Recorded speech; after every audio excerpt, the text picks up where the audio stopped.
Hi, my name is Michael G, and today have another video for you, and this one's going to be a video called Walking the Talk Regarding Truth. And you hear in my videos that I'm always talking about that you got to hold truth above all. And sometimes you can't see what that will turn into until it finally manifests. And most people have the fear of their imagination saying that you got to do things based on that fear, and then you're forced to lie. We're going to talk now about something that happened with me personally, and this morning at 9 o'clock this morning the truth was manifested to me of not the truth, but the potential outcome of this endeavor. So in 2008, let me start with 2008. We had the gigantic housing problems, right? Big housing problems, and it was they say it's a recession, but a lot of people lost their homes because of the housing bubble. And what most people don't realize and don't know is that a lot of people lost their homes because the system was rigged against them, and the system didn't follow through on what it's supposed to do. The law didn't do its job, and the law didn't do its job, and it said too big to fail. Well, the too big to fail was that a lot of companies got big time bailouts. Like, what is GM doing messing around with home mortgages? Because the home mortgages was like a big money laundering scheme. It was fake. It was fake. What it was about was giving away mortgages to people that don't qualify. And actually, I'm one of those people that got one of those adjustable rate mortgages. And the mortgage rate just shot up like ridiculously.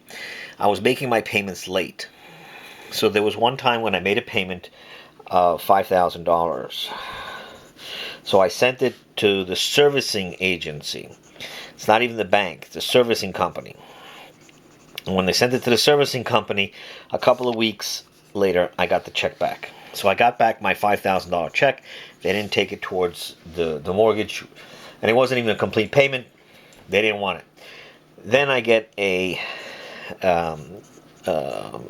court proceeding for foreclosure from Deutsche Bank.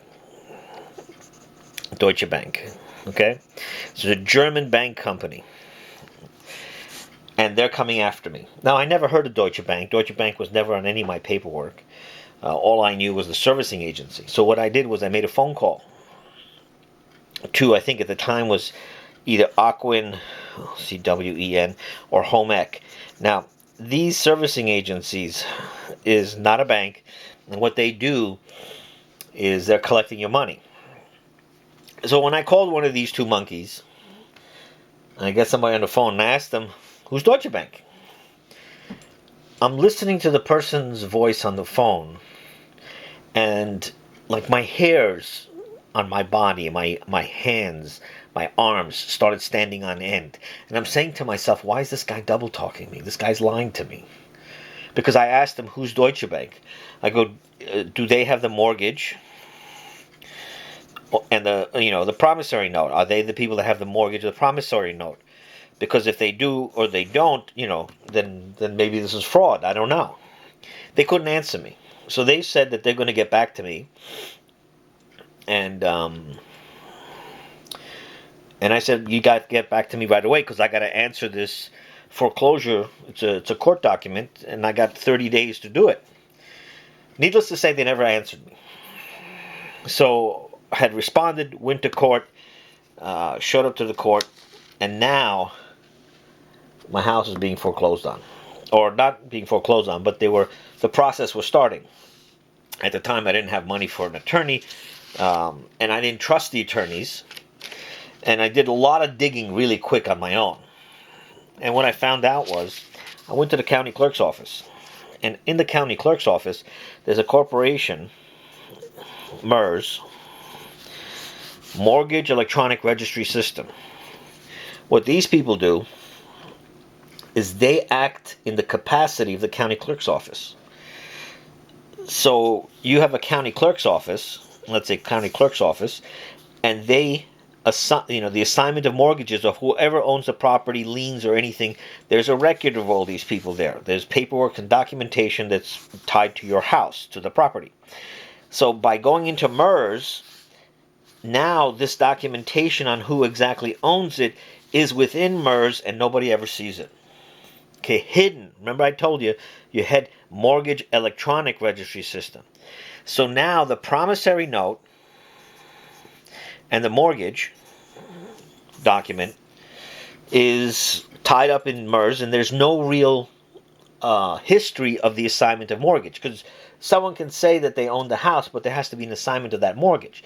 So then when they're ready to come after me with Deutsche Bank, then they contact the county clerk's office and they put a document in there saying that now Deutsche Bank is the people.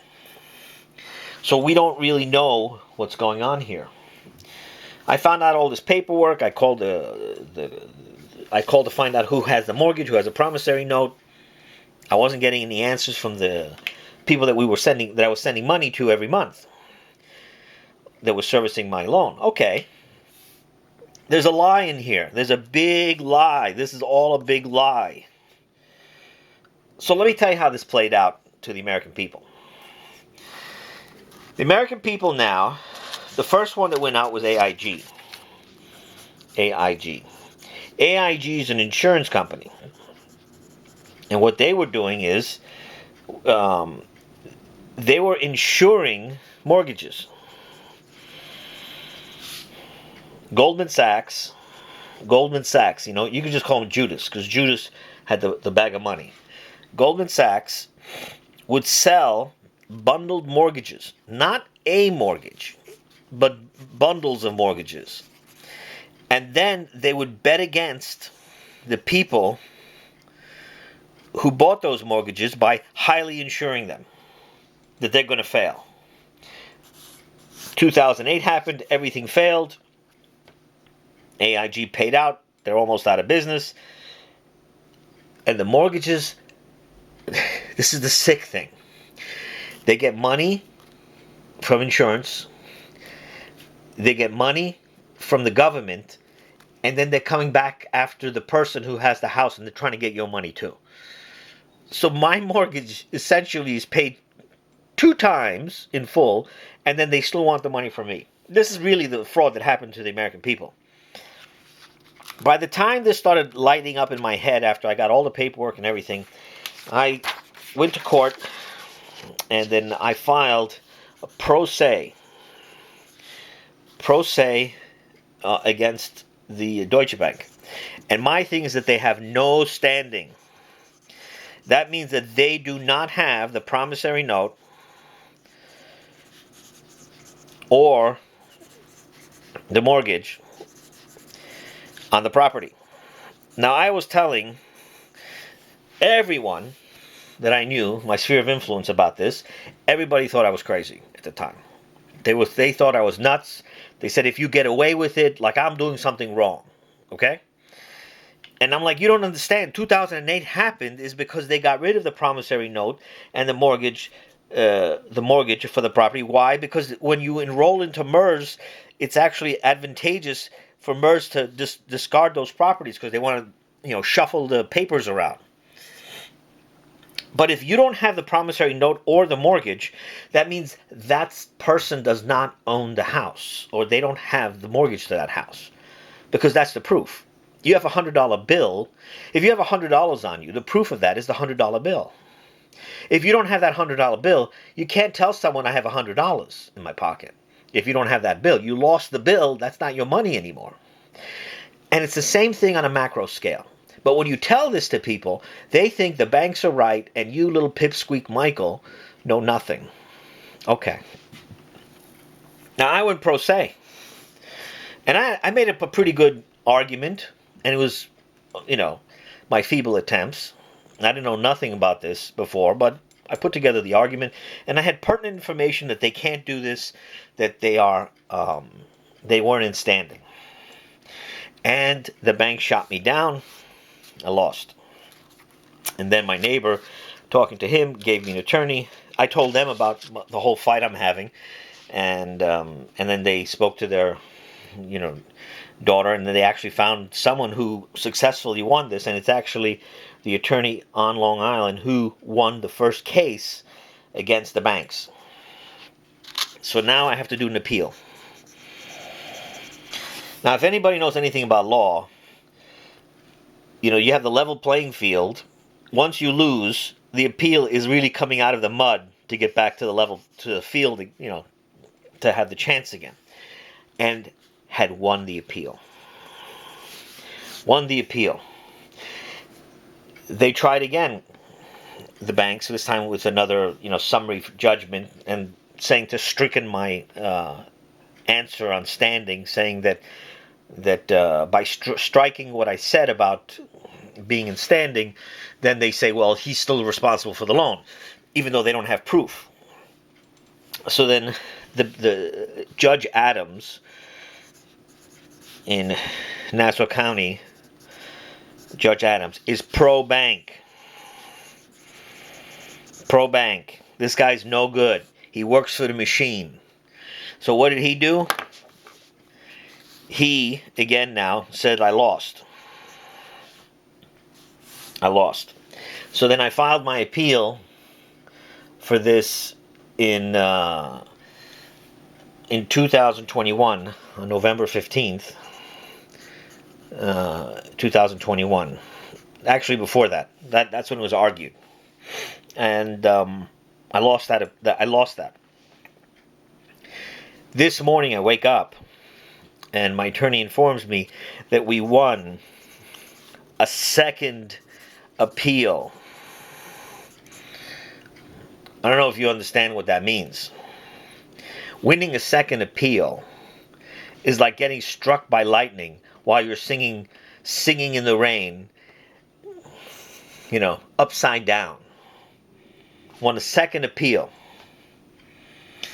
The appeal we won because the banks were not in standing.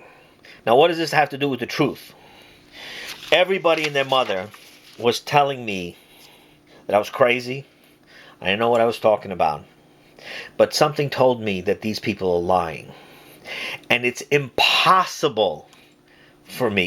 It was impossible for me to deal with these lying banks and negotiate with them because they are not in standing. They don't have the mortgage, the promissory note.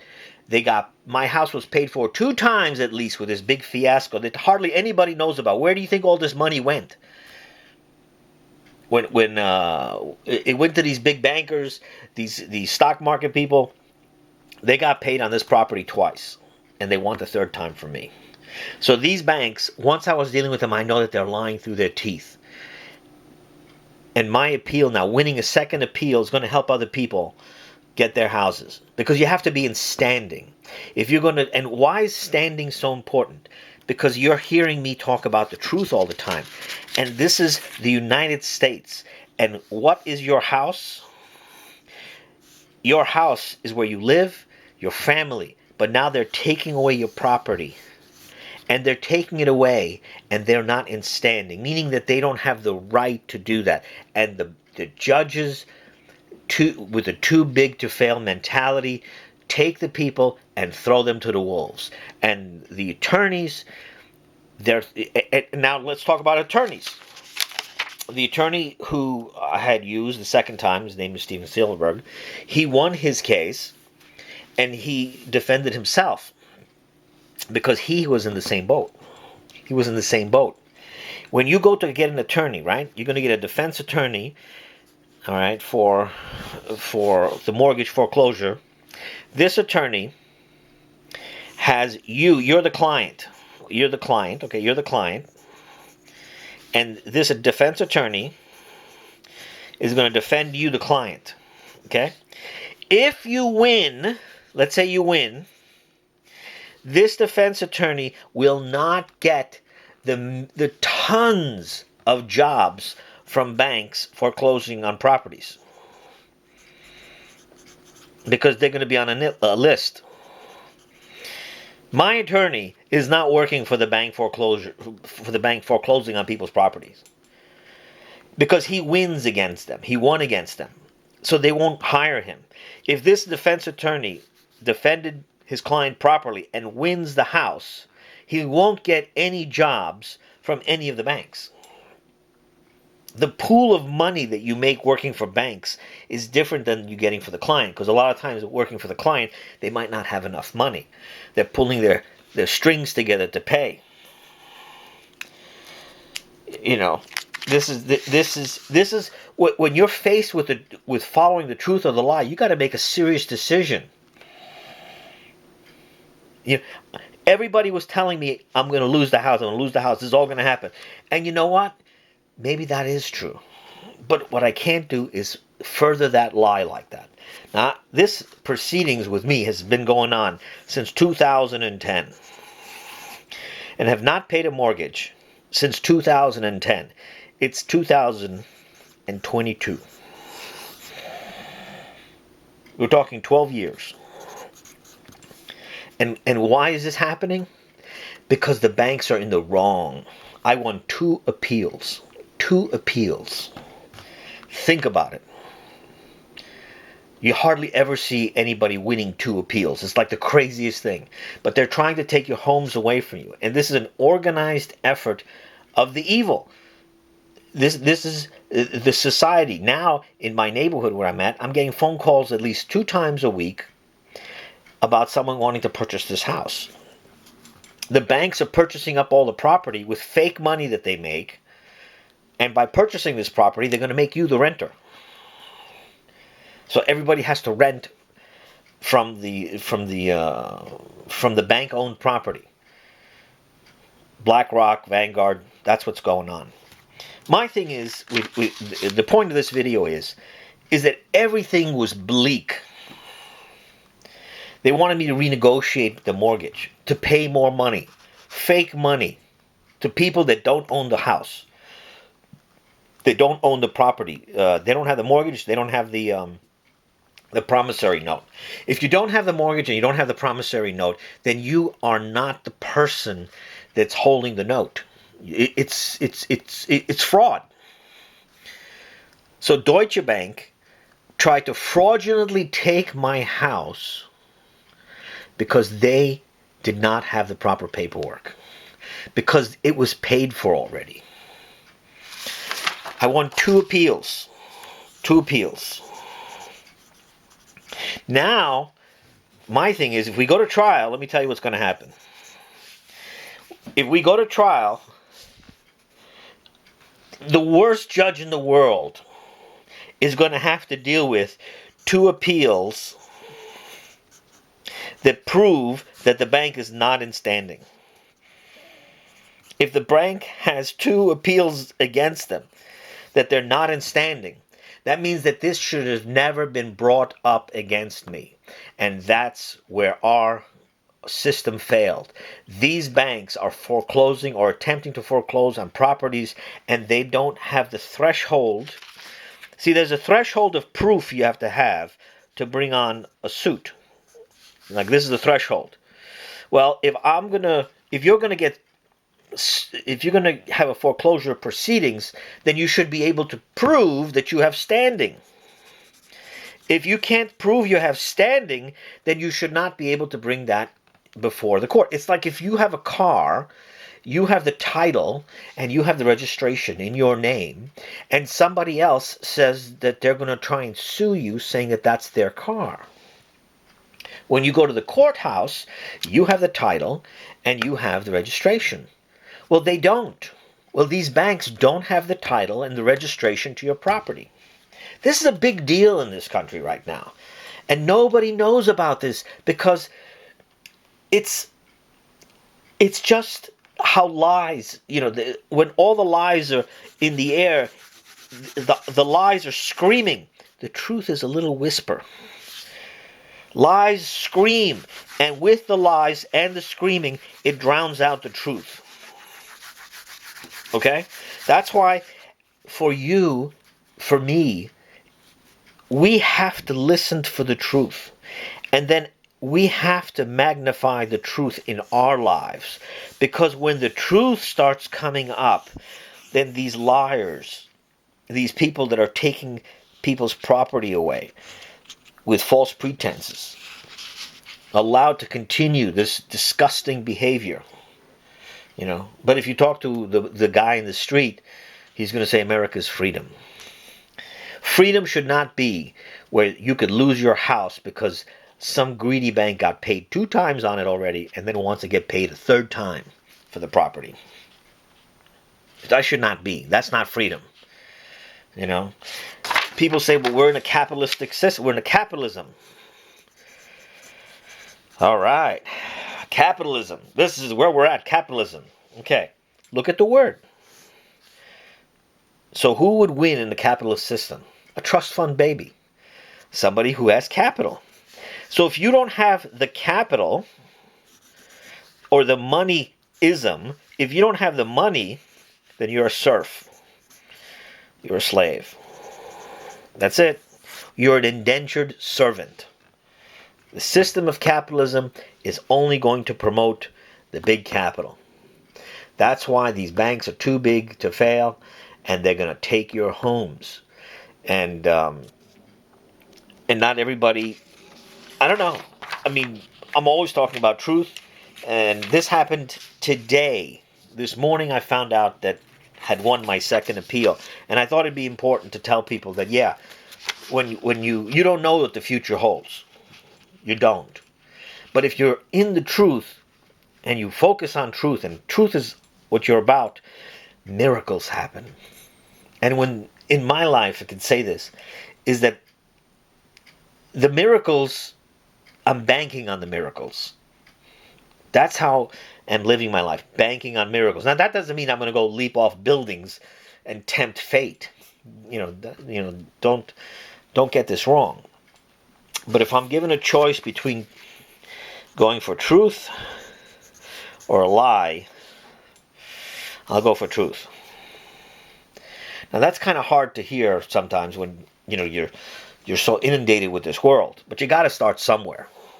Now I'm not saying if someone tomorrow is going to go and fight their banks and win and put together the pro se and whatever. I'm not saying that either. But I'm saying as you focus on the truth, you're going to have your major battle. Because when the truth comes out, everything changes.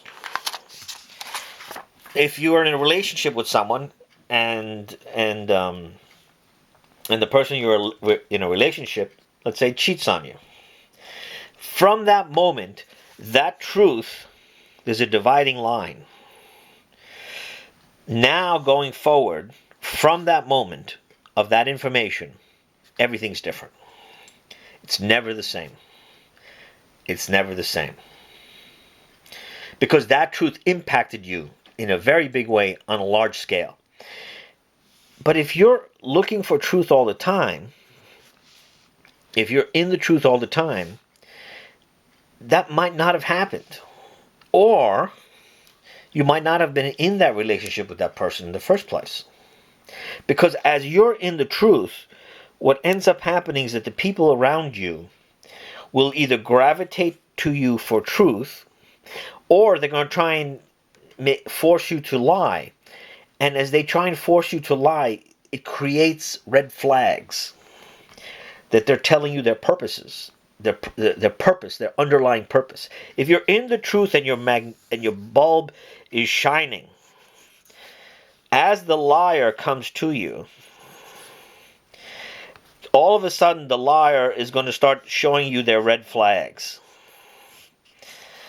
And if you see those red flags and you neglect them, okay, so now you're losing your light. If you see those red flags, you act on those red flags, your light will get brighter. As your light gets brighter, the liars have a harder time to get near you. They have a harder time. The more you focus on the truth, your path will also work its way so that you're always going to get more truth. So for me for today is, I got to tell you, waking up this morning and seeing a second appeal, it was a pretty tremendous thing. And this has been going on for 12 years. This has been going on for 12 years. In the last 12 years, I can't tell you how many people lost their homes because they believed the banks. They believed the banks were righteous to take their house away because they didn't pay their mortgage. This was a setup, because MERS only existed, Mortgage Electronic Registry System. Look this up. It only existed to allow the fraud to happen. Without MERS, 2008 could not have happened. The second thing that caused 2008, or the primary thing, was when the Democrats repealed the Glass-Steagall Act. When they allowed banks that deal in mortgages to play in the stock market. The stock market banks ate them up. For them to eat them up, they had to create MERS. MERS was very important and instrumental. This is a private corporation acting in the capacity of the county clerk's office. MERS allowed that to happen in 2008. So go home, go to your county clerk's office, go pull out your paperwork and see if you see MERS anywhere. If you see MERS there, your mortgage was paid for. The government paid them. And you're paying someone who doesn't even have your property. Now, what does that mean? I'm going to probably get cut off. That means that even if I paid the bank, it doesn't mean that I satisfied the mortgage. Because the rightful owner of the mortgage might pop up one day and say, here's the promissory note and here's the mortgage. You got to pay me. Where's my money? Now, my thing is, but I paid that other guy. Well, that other guy you paid is because that's part of the fraud of MERS. You can go dig this up. If you dig it up, you'll be shocked what you'd find. You can also look up my last name. You'll see the court documents. You'll see Deutsche Bank versus Michael Adarisis. I have a very unique name. I'm the only one that pops up. Yeah, and this is gonna be probably in the you'll be able to see this second decision and order through, I don't know, the free software. So I don't know if it's already posted, but it should be posting any day now. I mean, it just happened yesterday. Second appeal. So if you're confronted with going for the truth and the lie and the